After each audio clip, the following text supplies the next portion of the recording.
अस्सलाम वालेकुम। होप आप सब लोग ठीक होंगे। आज हम यहाँ पर एक इम्पॉर्टेंट और बहुत ही ज़्यादा इंटरेस्टिंग टॉपिक पढ़ने जा रहे हैं जो कि है कार्डियक एक्शन पोटेंशियल। आपको पता ही है एक्शन पोटेंशियल हमने सुना है हमारे नर्वस सिस्टम में, लेकिन जो हमारा हार्ट होता है, जो हमारा कार्डियक सिस्टम होता है, हार्ट होता है, हार्ट में एक इम्पॉर्टेंट प्रॉपर्टी होती है या हम कह सकते हैं एक स्पेसिफिक प्रॉपर्टी होती है जिसको हम क्या कहते हैं, ऑटोमेटिसिटी। क्या कहते हैं? ऑटोमेटिसिटी। ऑटोमेटिसिटी का मतलब क्या होता है? ऑटो मीन सेल्फ, ये आपको पता ही है। हार्ट में एक अपनी प्रॉपर्टी होती है कि ये खुद अपना एक्शन पोटेंशियल जनरेट करता है। ये हमारे नर्वस सिस्टम पे डिपेंड नहीं होता है। आपने सुना ही होगा कि हम कहते हैं अगर किसी इंसान का हार्ट हम बॉडी से बाहर निकालते हैं वो फिर भी क्या करता है, बीट करता रहता है। क्यों करता रहता है? Just because of this automaticity. ये हमारी हार्ट की प्रॉपर्टी होती है। अब सवाल कि आपने सुना होगा कि नर्वस सिस्टम का इंपैक्ट होता है हमारे हार्ट पे। हाँ, बिल्कुल होता है हमारे हार्ट पे नर्वस सिस्टम का इंपैक्ट। हम आपने सुना होगा पेरिफेरल नर्वस सिस्टम का इंपैक्ट होता है, सिंपैथेटिक नर्वस सिस्टम का इंपैक्ट होता है। बट वो कौन सा इंपैक्ट होता है? या तो वो हार्ट रेट को इंक्रीज कराता है या ही हार्ट रेट को डिक्रीज कराता है, बट वो एक्शन पोटेंशियल जनरेट नहीं कराता है। हार्ट खुद अपना एक्शन पोटेंशियल जनरेट कराता है। तो आज हम वही देखने जा रहे हैं कैसे, कहां पर कौन सी चीज होती है जिस वजह से हमारे हार्ट में एक्शन पोटेंशियल जनरेट होता है। बिफोर कि हम इस टॉपिक को टच करें, मैं आपको बताना चाहूंगा, आपने पढ़ा ही होगा जो हमारा क्या होता है, कंडक्शन सिस्टम होता है हार्ट का। उसमें दो टाइप्स ऑफ सेल्स प्रेजेंट, दो टाइप्स की सेल्स प्रेजेंट होती है। एक को हम कहते हैं नोडल सेल्स और एक को हम कहते हैं कंट्रैक्टाइल सेल्स, यानी कंट्रैक्टाइल सेल्स और नोडल सेल्स प्रेजेंट होती है। ये भी आपने पढ़ा होगा, जो ये नोडल सेल्स होती है इन्हीं में असल में क्या होती है, ऑटोमेटिसिटी। यही खुद अपना एक्शन पोटेंशियल जनरेट करती है और फिर यही क्या करते हैं, ट्रांसपोर्ट करते हैं अपने एक्शन पोटेंशियल को टुवर्ड्स कंट्रैक्टाइल सेल। और कंट्रैक्टाइल सेल्स क्या करती है, ये कंट्रैक्ट करती है और हमारा हार्ट बीट करता है, यानी कंट्रैक्ट करता है, जिससे ब्लड क्या निकलता है, हार्ट से बाहर निकलता है। चाहे फिर वो बॉडी की तरफ सिस्टमिक सर्कुलेशन में चला जाए या फिर वो पल्मोनरी सर्कुलेशन में चला जाए। अब हम वही देखेंगे। नोडल सेल्स तो आपको पता ही होगा कौन कौन सी होती है, जैसे एवी नोड होता है, एसए नोड होता है, बंडल ऑफिस होती है, बंडल ब्रांच वगैरह होती है, वो आपको पता है। और कंट्रैक्टाइल सेल सिंपली हम मायोसाइट को कहते हैं। अब हम वही देखेंगे कि सबसे पहले नोडल सेल में कैसे एक्शन पोटेंशियल जनरेट होता है, फिर कैसे वो चला जाता है कंट्रैक्टाइल सेल में, और कंट्रैक्टाइल सेल में कैसे फिर अपना एक्शन पोटेंशियल जनरेट होता है और फिर ये कराती है कंट्रैक्शन। देखिए, सबसे पहला चीज जो आपको याद रखनी है, दैट्स रेस्टिंग मेम्ब्रेन पोटेंशियल। देखिए, रेस्टिंग मेम्ब्रेन पोटेंशियल क्या होता है? रेस्टिंग मेम्ब्रेन पोटेंशियल, रेस्ट तो आपको पता ही है। पोटेंशियल, रेस्टिंग मेम्ब्रेन पोटेंशियल किसको हम कहेंगे? रेस्टिंग मेम्ब्रेन पोटेंशियल हम कहते हैं चार्ज डिफरेंस, क्योंकि सेल में कुछ चार्ज होगा और आउटसाइड द सेल कुछ चार्ज होगा।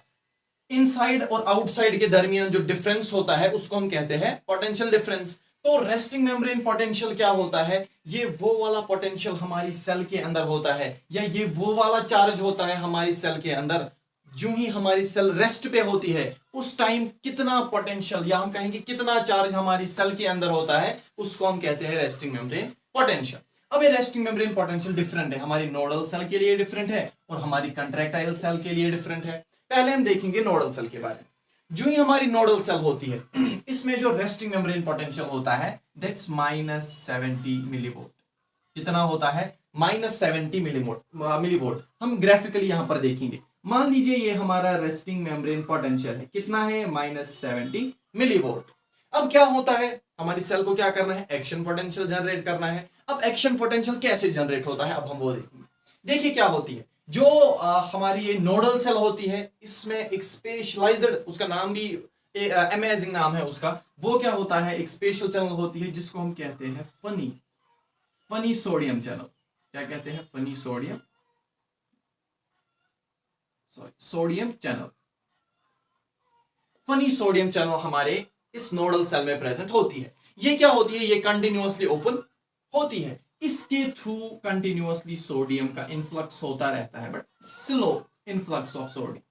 तो क्या अभी क्या था, हमारी सेल में -70 चार्ज था। अब सोडियम की इनफ्लक्स की वजह से क्या हुआ, पॉजिटिविटी सेल में इंक्रीज हो जाएगी। तो जो ये नेगेटिव चार्ज था ये टुवर्ड्स लेस नेगेटिव चला जाएगा, या हम ऐसे कह सकते हैं ये टुवर्ड्स पॉजिटिविटी चला जाएगा। तो इससे क्या होता है, जो ये रेस्टिंग मेम्ब्रेन पोटेंशियल है ये थोड़ा सा टुवर्ड्स पॉजिटिव की तरफ चला जाता है। कितना बन जाता है? ये बन जाता है -55 मिलीवोल्ट। कितना बना? -55 मिलीवोल्ट। यहां पर आप देखिए, अब जो ही -55 मिलीवोल्ट पे हमारा पोटेंशियल चला गया, किसका? नोडल सेल का।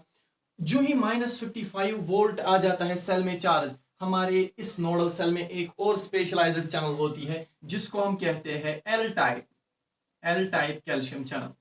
आपने सुना ही होगा एल टाइप, टी टाइप। तो सबसे पहले क्या होती है activate? L type calcium channel activate हो जाती है। जो ही चार्ज कितना हो जाता है सेल का? -55 मिलीवोल्ट।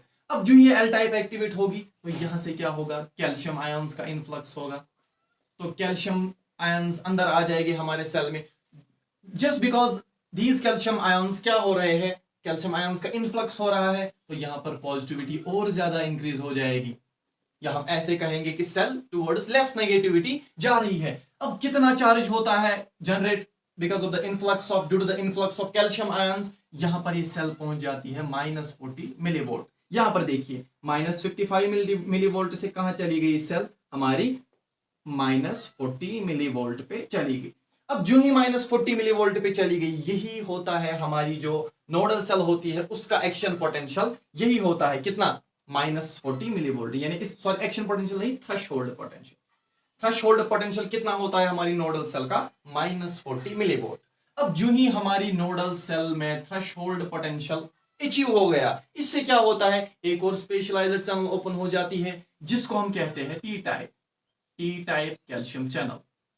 ये T type calcium channel open हो जाती है और इससे क्या होता है? हेवी इन्फ्लक्स ऑफ कैल्शियम, यानी अब बहुत ही ज्यादा कैल्शियम आयंस हमारे सेल के अंदर आ जाएंगे, यानी बहुत ही ज्यादा सेल अब पॉजिटिव बन जाएगी। जबकि चार्ज -40 मिलीवोल्ट था, but due to the influx, due to the heavy influx of calcium ions, हमारी सेल का जो चार्ज है वो +40 मिलीवोल्ट तक आ जाता है। कितना आ जाता है? यानी यहां पर हम देखेंगे ग्राफ, अब यहां पर चला जाएगा, यानी +40 मिलीवोल्ट हमारा चार्ज आएगा। और इसी को हम कहते हैं डीपोलराइजेशन। पोलैरिटी चेंज हो गई। पहले सेल की पोलैरिटी नेगेटिव थी, अब सेल की पोलैरिटी पॉजिटिव हो गई, तो डीपोलराइजेशन हो गई हमारी सेल की। तो क्या हुआ अल्टीमेटली? यहां पर जो सेल है इसमें पॉजिटिविटी इंक्रीज हो गई, या पॉजिटिव चार्जेस इंक्रीज हो गए, कैटाइन्स इंक्रीज हो गए। तो ऐसे हमारी नोडल सेल की डीपोलराइजेशन होती है। अब नोडल सेल की डीपोलराइजेशन हो गई, अब इसको क्या कराना है? इसको एक्टिवेट कराना है, या इसको एक्शन पोटेंशियल जनरेट कराना है। किसमें? हमारी कंट्रैक्टाइल सेल में। कंट्रैक्टाइल सेल क्या करेगी? फिर वो कंट्रैक्शन करेगी, जो हमारा अल्टीमेट गोल है। याद रखिए अल्टीमेट गोल क्या है हमारा? हमें देखना है सेल में कैसे कंट्रैक्टिलिटी होती है। अब क्या होगा? जो हमारी कंट्रैक्टाइल सेल है, जो ये कंट्रैक्टाइल सेल है, इसमें कैसे अब एक्शन पोटेंशियल जनरेट होगा, अब हम वो देखेंगे। देखिए क्या होता है, अब जो ये पॉजिटिव चार्ज है ये यहां पर चला जाता है थ्रू दीज गैप जंक्शन। जो हमारी नोडल सेल और कंट्रैक्टाइल सेल है, इसमें बहुत सारे क्या होते हैं? गैप जंक्शंस होते हैं, जिनकी वजह से या जिनके थ्रू क्या होता है? ये पॉजिटिव चार्जेस यहां इस कंट्रैक्टाइल सेल में आ जाते हैं, कनेक्शंस होते हैं। अब सवाल इतना ही नहीं होता है, गैप जंक्शन तो होता है, इसके साथ साथ यहां पर होते हैं डेस्मोसोम्स। ये डेस्मोसोम्स क्या करते हैं? आपको पता ही है, गैप जंक्शन सेल्स को आपस में कनेक्ट रखना है, इनको आपस में बाइंड रखने का काम, कनेक्ट रखने का काम कौन करता है? हमारा डेस्मोसोम करता है। और एक और पॉइंट आप यहां पर याद रख सकते हैं, डेस्मोसोम और गैप जंक्शन, यानी गैप जंक्शन प्लस डेस्मोसोम, इन दोनों को हम मिलाकर कहते हैं इंटरकैलिएटेड डिस्क्स। नाम तो सुना ही होगा, इंटरकैलिएटेड डिस्क्स हम किसको कहते हैं? गैप जंक्शन है डेस्मोसोम को। अब क्या हुआ? जो ये पॉजिटिव चार्ज यहां पर जनरेट हुआ, अब ये कैटाइन्स मूव कर रहे हैं from nodal cell to contractile cell. तो अब एक कंट्रैक्टाइल सेल, अब पहले आप याद रखिए, जो एक कंट्रैक्टाइल सेल होती है, जो ये रेस्ट में होती है, इसका रेस्टिंग मेम्ब्रेन पोटेंशियल कितना होता है? इसका तो था -70, बट यहां पर डिफरेंस है, इसका रेस्टिंग मेम्ब्रेन पोटेंशियल होता है -90 मिलीवोल्ट। ये याद रखना है, कितना होता है? -90 मिलीवोल्ट। तो अभी सेल हमारी क्या है? रेस्ट पर है, रेस्टिंग मेम्ब्रेन पोटेंशियल है सेल में। तो यहां से क्या हुआ? अब पॉजिटिव चार्जेस आ रहे हैं अंदर, कैटाइन्स का इन्फ्लक्स हो रहा है थ्रू दीज गैप जंक्शंस। जो ही कैटाइन्स का इन्फ्लक्स हुआ, चार्ज कितना था? -90 मिलीवोल्ट। ये क्या होगा, ये टुवर्ड्स लेस नेगेटिव बन जाएगा। क्यों, पॉजिटिव चार्जेस अंदर आ रहे हैं, या टुवर्ड्स पॉजिटिविटी चार्ज चेंज हो जाएगा। तो ये अल्टीमेटली कितना पहुंच जाता है, ये -70 मिलीवोल्ट बन जाता है। यानी यहां पर -70 मिलीवोल्ट, -70 मिलीवोल्ट। और इस वाली सेल का, कंट्रैक्टाइल सेल का जो थ्रेशोल्ड पोटेंशियल होता है वो क्या होता है, वो हमारा 70 मिलीवोल्ट ही होता है। तो हमारी कंट्रैक्टाइल सेल ने क्या किया, इसका थ्रेशोल्ड पोटेंशियल अचीव हो गया। जो ही थ्रेशोल्ड पोटेंशियल इसका अचीव हो गया, अब क्या होता है, यहां पर चैनल्स ओपन होनी स्टार्ट हो जाएगी। तो सबसे पहली चैनल जो ओपन होती है दैट्स आर क्या कहते हैं हम इसको, voltage gated sodium channel. Voltage gated sodium channel, charge कितना है, -70 मिलीवोल्ट। अब क्या होगा, voltage gated sodium channel open हो जाएगी और इसके थ्रू क्या होगा, सोडियम का इनफ्लक्स होगा। सोडियम का इनफ्लक्स होगा। जो ही सोडियम का इनफ्लक्स हुआ दैट मींस पॉजिटिव चार्जेस अंदर आ रहे हैं। तो सेल में क्या होगा, ये जो नेगेटिव चार्ज है ये लेस नेगेटिव बन जाएगा या टुवर्ड्स पॉजिटिविटी की तरफ ये आएगा। तो ये अल्टीमेटली कितना बन जाता है, जो ही सेल का चार्ज क्या है, -70 मिलीवोल्ट है। अब due to the influx of this sodium channel, due to the influx of sodium, ये चार्ज बन जाता है +10 मिलीवोल्ट, +10 मिलीवोल्ट। यानी यहां पर अभी तो रेस्टिंग मेम्ब्रेन पहले था -90, फिर हमारा थ्रेशोल्ड आ गया। अब due to the influx of sodium हमारा चार्ज कहां पर आ जाता है, +10 मिलीवोल्ट। पोलैरिटी चेंज हो गई, तो दैट मींस यहां पर क्या हो गया, हमारा डीपोलराइजेशन हो गई। तो हमारी सेल भी डीपोलराइज हो गई, पॉजिटिविटी यहां पर सेल में आ गई, यानी +10 मिलीवोल्ट चार्ज हो गया। जो ही +10 मिलीवोल्ट हमारी सेल में चार्ज आ जाता है, इस वजह से क्या होता है, एक और स्पेशलाइज्ड चैनल ओपन हो जाती है। यहां पर आप देखिए, जिनको हम कहते हैं वोल्टेज गेटेड पोटेशियम चैनल्स। क्या ओपन हो गई, voltage gated potassium channels. But यहां पर कंफ्यूज नहीं होना है। देखिए, सेल को अल्टीमेटली क्या करना है, वापस डीपोलराइज होना है, अपना काम करना है, फिर से रेस्ट में चला जाना है। तो रेस्ट में ये कैसे चली जाएगी, +10 मिलीवोल्ट है तो इसको नेगेटिविटी अपनानी है, यानी नेगेटिव चार्ज इसको अंदर लाना है, या ये क्या करेगी, पॉजिटिव चार्ज को बाहर छोड़ेगी, जिस वजह से फिर से क्या होगी, रीपोलराइज होगी, अपनी पोलैरिटी को वापस गेन करेगी। अब वही होता है यहां पर, वोल्टेज गेटेड पोटेशियम चैनल्स क्या हो जाती है, ओपन हो जाती है, और यहां से क्या होता है, इफ्लक्स ऑफ पोटेशियम, यानी पोटेशियम, अब क्या, पोटेशियम आयंस बाहर जा रहे हैं सेल से। तो पॉजिटिव चार्जेस क्या जा रहे हैं, बाहर जा रहे हैं। तो यहां पर इस ग्राफ में क्या चेंजेस आएगी, देखिए, अब +10 मिलीवोल्ट है, अब क्या हो रहा है, पॉजिटिव चार्जेस बाहर जा रहे हैं, तो यहां पर थोड़ा सा डिप आएगा, थोड़ा सा डिप, यानी अब ये नेगेटिविटी की तरफ जा रहा है। नेगेटिविटी की तरफ कितना जाएगा, ये पहुंचता है पहले 0 मिलीवोल्ट, ये पहुंचता है 0 मिलीवोल्ट। अब जो ही ये 0 मिलीवोल्ट तक पहुंचता है, यहां पर एक और चैनल ओपन हो जाती है, जिसको हम कहते हैं calcium channel, voltage gated calcium channel. 0 millivolt पे हमारी voltage gated calcium channel activate हो जाती है। जो ही ये voltage gated calcium channel activate हो जाती है, यहां से क्या होता है, इनफ्लक्स ऑफ कैल्शियम। यहां पर थोड़ा सा ध्यान से सुनिएगा, इनफ्लक्स ऑफ कैल्शियम हो रहा है। तो सेल में क्या हो रहा है, पॉजिटिव चार्जेस बाहर जा रहे हैं, पोटेशियम बाहर जा रहा है, लेकिन यहां से कैल्शियम अंदर आ रहा है, यानी पॉजिटिव चार्ज फिर से अंदर आ रहा है। तो अल्टीमेट चेंज इन चार्ज क्या होगा, नेट चेंज तो 0 आएगा। क्यों, पॉजिटिव बाहर जा रहा है, पॉजिटिव अंदर आ रहा है। दैट्स वाई जो हमारा ग्राफ होता है यहां पर, वहां पर थोड़ी सी स्टेशनरी फेज आ जाता है, इस तरीके से ये स्टेशनरी फेज आ जाता है। क्यों आ जाता है, क्योंकि पॉजिटिव चार्जेस बाहर जा रहे हैं, पॉजिटिव चार्जेस अंदर आ रहे हैं। तो अल्टीमेटली क्या हुआ, यहां पर कैल्शियम आयंस अंदर आ गए। देखिए, थोड़ा सा डीप में इस फेज में मैं यहां पर जाना चाहूंगा, क्यों, हमारा मकसद ही यही है, कंट्रैक्टिलिटी। अब एक कंट्रैक्टिलिटी कैसे होती है, ये सुनिए, यहां पर ध्यान रखिए। जो ये कैल्शियम आयंस की कंसंट्रेशन क्या हो रही है, इंक्रीज हो रही है अंदर से। जो ये कैल्शियम है ये थ्रू आउट मेम्ब्रेन अब फैल जाएगा सारी सेल में, यानी यहां पर कैल्शियम, यहां पर कैल्शियम, कैल्शियम आयंस। ये जो ये इन्वेजिनेशन ऑफ सेल मेम्ब्रेन है, इसको क्या कहते हैं हम, इसी को तो हम कहते हैं टी ट्यूब्यूलिन।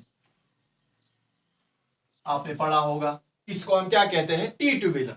ज्यादा डीप में नहीं जाना चाहूंगा, बट थोड़ा बहुत मैं यहां पर कहूंगा, क्योंकि ये हम किसी और दिन अच्छे से, जो हमारी मसल कंट्रैक्शन है उसका मैकेनिज्म ऑफ एक्शन हम अच्छे से किसी और दिन पढ़ेंगे। फिलहाल आप यहां पर ध्यान रखिए, जो एक कैल्शियम है, अब कैल्शियम का फंक्शन क्या होता है, कंट्रैक्टिलिटी कराना। बट यहां पर इनफ्लक्स ऑफ कैल्शियम उतना ज्यादा नहीं होता है कि जो एनफ होगा हमारी कंट्रैक्टिलिटी को कराने के लिए। फिर क्या ये करता है, ये कैल्शियम जो है ये हमारे सार्कोप्लाज्मिक रेटिक्यूलम में चला जाता है। आपको पता ही है जो हमारा सार्कोप्लाज्मिक रेटिक्यूलम होता है उसमें क्या स्टोर होता है, उसमें कैल्शियम स्टोर होता है। तो इसको क्या करना है, वहां से कैल्शियम को बाहर निकालना है। नहीं, कैल्शियम इंड्यूस्ड कैल्शियम सिक्रीशन यहां पर होती है। जो एक कैल्शियम है ये यहां पर चला जाता है, ये होती है हमारी कैल्शियम चैनल्स। बट जो एक कैल्शियम चैनल्स होती है इनमें लॉक लगा होता है, ये बंद होती है। तो यहां पर क्या होते हैं, स्पेशलाइज्ड रिसेप्टर प्रेजेंट होते हैं जिनको हम कहते हैं राइनोडिन रिसेप्टर सेकंड प्रेजेंट होते हैं हमारे इन कैल्शियम चैनल्स पे।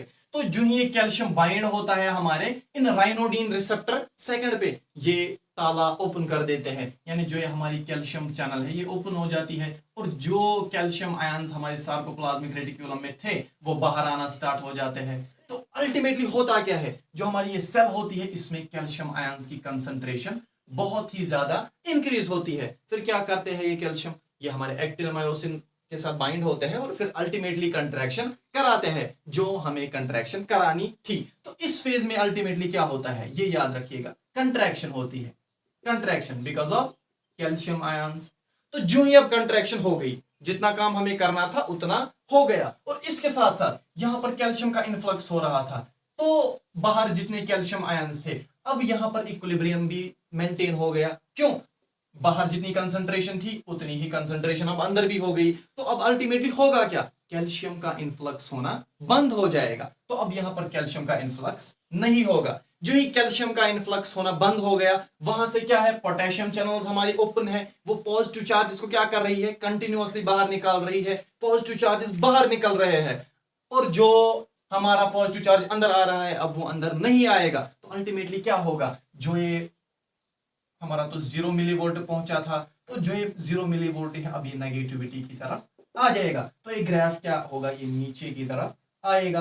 कितना नेगेटिव बन जाएगा, फिर से वापस 90 मिलीवोल्ट जो हमारा रेस्टिंग मेम्ब्रेन पोटेंशियल है। तो यहां पर क्या हो रहा है, पोटेशियम का इफ्लक्स हो रहा है कंटिन्यूअसली, जिस वजह से नेगेटिव सेल हमारी फिर से बन जा रही है। तो ultimately resting membrane potential generate हो रहा है। ये तो यहां पर कंट्रैक्टाइल सेल में हमने देखा एक्शन पोटेंशियल पहले कैसे जनरेट हो गया और फिर एक्शन पोटेंशियल के यानी डीपोलराइजेशन पहले कैसे हो गई। और जो ही ये वापस अपने पोलैरिटी की जो इसकी असल में पोलैरिटी थी -90, तो इसको हम क्या कहते हैं, रीपोलराइजेशन। रीपोलराइजेशन। तो अब हमारी कंट्रैक्टाइल सेल में हमने देखा कैसे डीपोलराइजेशन होती है, फिर वापस कैसे रीपोलराइजेशन होती है। एक पॉइंट वापस आइए, हमने यहां पर तो डीपोलराइजेशन देखा बट रीपोलराइजेशन हमने नहीं देखा। अब हम देखेंगे यहां पर रीपोलराइजेशन कैसे होती है। जो ही यहां पर कितना चार्ज है, +40 मिलीवोल्ट है, ये ट्रांसफर हो गया इस सेल में और इस सेल ने अपना काम खत्म कर दिया। ये तो रीपोलराइजेशन की तरफ अब जा रही है। यहां पर भी क्या होता है, यहां पर भी एक्टिवेट हो जाती है स्पेशलाइज्ड चैनल जिनको हम कहते हैं potassium channels, voltage gated potassium channel. और जो ही ये एक्टिवेट होते हैं यहां से भी क्या स्टार्ट होगा, इफ्लक्स ऑफ पोटेशियम आयंस। जो ही पोटेशियम यानी पॉजिटिव चार्जेस बाहर जा रहे हैं सेल से, जो ही पॉजिटिव चार्जेस बाहर जाएंगे सेल क्या बन जाएगी, धीरे धीरे नेगेटिव बन जाएगी और अल्टीमेटली जो ये पॉजिटिविटी इसने गेन की थी ये वापस अपनी रेस्टिंग मेम्ब्रेन पोटेंशियल में आ जाएगी। तो इसको भी हम क्या कहेंगे, रीपोलराइजेशन। इसको भी हम रीपोलराइजेशन कहेंगे। ये तो हमने देखा कि नोडल सेल में कैसे पहले एक्शन पोटेंशियल जनरेट होता है, फिर ये कैसे हमारी कंट्रैक्टाइल सेल को कंट्रैक्ट कराती है, उसमें एक्शन पोटेंशियल जनरेट कराती है। एक और पॉइंट जो आप याद रखेंगे जो कि बहुत ही ज्यादा इंपॉर्टेंट है, जो एक ग्राफ हमारा बना, किसका ग्राफ बना, एक्शन पोटेंशियल जो ही हमारी कंट्रैक्टाइल सेल में बना, इसको हमने 4 हिस्सों में डिवाइड, 4 फेजेस में एक्चुअली डिवाइड, असल में 5 फेजेस में डिवाइड किया है। जो सबसे पहला फेज है जिसको हम क्या कहते हैं, डीपोलराइजेशन, यहां तक, इसको हम कहते हैं फेज 0। इसको हम कहते हैं फेज 0। इसके बाद क्या हुआ, यहां पर पोटेशियम का इफ्लक्स हो रहा था, तो चार्ज हमारी +10 से कहां पर आ गया, 0 मिलीवोल्ट तक। इसको हम कहते हैं फर्स्ट फेज फर्स्ट। और फिर क्या हुआ, बिकॉज ऑफ कैल्शियम इनफ्लक्स, हमारा स्टेशनरी फेज जो था यहां पर, जहां पर हमारी एक्चुअली कंट्रैक्शन भी होती है, इसको हम कहते हैं phase second. And then ultimately जो हमारा क्या है, जहां पर रीपोलराइजेशन होती है, उसको हम कहते हैं फेज थर्ड। और जो ही सेल हमारी रेस्टिंग मेम्ब्रेन पोटेंशियल में रहती है उसको हम कहते हैं फेज फोर्थ फेज हम इसको कहते हैं। तो ये चीज, ये वाला ग्राफ जो यहाँ पर है, ये बहुत ही ज्यादा इंपॉर्टेंट है, क्योंकि आगे जाके जो ही आप पढ़ने वाले हैं क्या कहते हैं हम उसको, जो स्पेशलाइज्ड क्लास ऑफ ड्रग है जिनको हम कहते हैं एंटी एरिथमेटिक ड्रग्स, जो ही आप वो पढ़ेंगे, अगर आपको ये वाला ग्राफ अच्छे से समझ आया तो वो ड्रग्स आपको इजीली समझ आएंगे। तो मुझे उम्मीद है आप सब लोगों को ये अच्छे से समझ आया होगा। फिर भी अगर किसी को कोई क्वेश्चन होगा वो कमेंट सेक्शन में पूछ सकता है। Thank you so much.